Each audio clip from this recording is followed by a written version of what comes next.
জজ সাহেব হাকিম সাহেব জিজ্ঞাসা, আপনি মার্ডার করছেন? জি না স্যার। তো সাক্ষী দাঁড় করাইছে, আপনি বলেন মার্ডার আপনি দেখছেন? স্যার আমি নিজে সাইয়া রইছি, আমি মসজিদের নামাজ পড়ে বাড়িছি, বাড়িয়া দেহিতে দাউলইয়া দৌড় দিছে। আমি কইতেছি কই যাস তে আমার কথা শুনে না, তে দাউলইয়া দৌড় দিয়ে গিয়া সেরা কুদ্দু চারে কুপ দিয়ে 2 টুকরা করে লাইছে।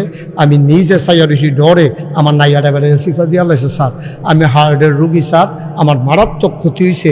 এই দিন ট্যাবলেট খাই প্রত্যেক দিন 2টা, আজ খাইছি একটা খাই, আজ খাইছি 2টা। এরপরে স্যার আমি এইটা নিজের চোখে দেখছি। আপনি নিজে দেখছেন? স্যার হজ কইরে আইছি, এরপরে নামাজ পইরা বাড়িয়া দেখছি। এবার ওই যেটা আসামি হেতে তো এই রুম হেডত খেলে রয়েছে, হেতে ইশারা দিয়েছে।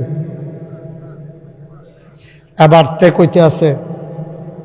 এখন স্যার যখন দেখলাম যে খুব দিছে, এর ভিতরে আতকামি লাভ দিয়ে উঠছে, দেখি ফজরের আজান দিতে আছে স্বপ্নে।